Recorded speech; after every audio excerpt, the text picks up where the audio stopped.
Alabama cannabis has no idea what is going on right now. It's being tossed around like the football at a University of Alabama tailgate.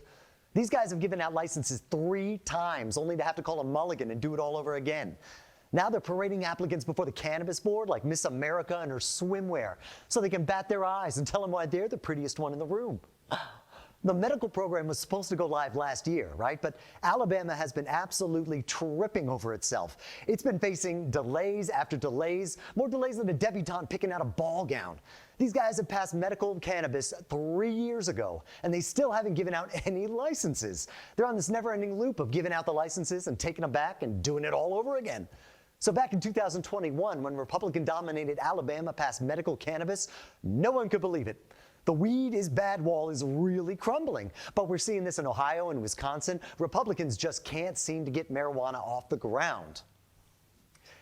They did this blind, impartial scoring thing with the University of Alabama to figure out who would get a license and who wouldn't. And it was supposed to guard against bias and corruption. And that all sounds good, but other states who have used merit-based systems like this all say it leads to nothing but delays. Every time they do a whole selection process, the losers sue the state and say, hey, that's not fair, I want one. So that'll tie up the whole thing in court on its own, but Alabama is special. Instead of telling them to kick rocks and defending their choice, they just go, oh, I'm sorry, you're right, we'll do the whole thing again. And they tear down the barn and start the whole building all over again.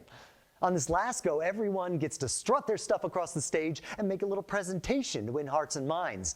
Apparently, the Cannabis Board is a cast of toddlers and tiaras, and they're still doing the same freaking thing. One company, Southeast Cannabis Company, got a license on the first 2 rounds, but not this third one. I guess he's not a public speaker. Now he's suing to get back the license they originally gave him. He paid the state $50,000 for it, and it's not like they're giving that money back either, you know? Now the court issued a temporary restraining order against the state, so the process is delayed again, till at least March when they go back to court to figure it all out. Now, this last round of picks apparently only affected the dispensaries, so the growers have gotten the green light. So we'll see if Alabama can avoid a New York disaster with tons of legal weed and nowhere to sell it.